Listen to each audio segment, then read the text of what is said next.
Hello, habari ya muda huu. Bakari Chambo hapa.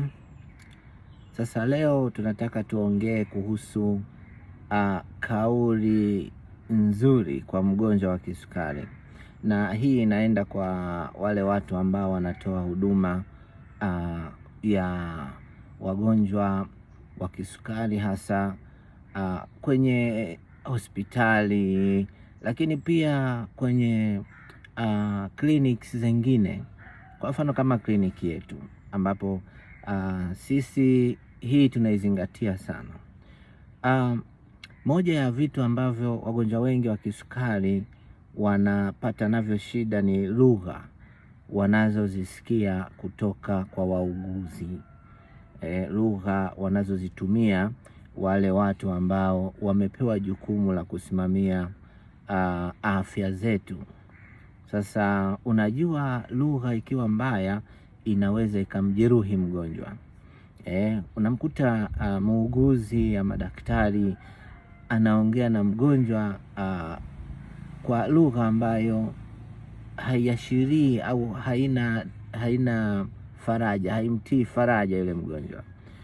Mfano anaweza akamwambia kwamba unajua, usipodhibiti kisukari utakatwa mguu.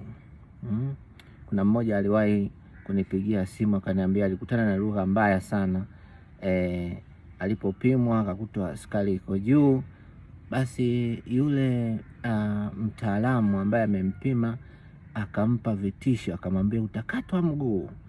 Sasa badala ya kutumia lugha kama hii, kwa nini wewe mtaalamu ama muuguzi ambaye unasimamia afya za wagonjwa wa kisukari, kwa nini usitumie lugha kama hii? Ndugu fulani fulani, je, unafahamu madhara ambayo yanaweza kutokana na kushindwa kudhibiti viwango vya sukari sawa sawa? Yule mgonjwa atakwambia uelewa wake kuhusu ugonjwa wa kisukari. Ukiona uelewa wake ni mdogo, unahitaji kuelezwa zaidi.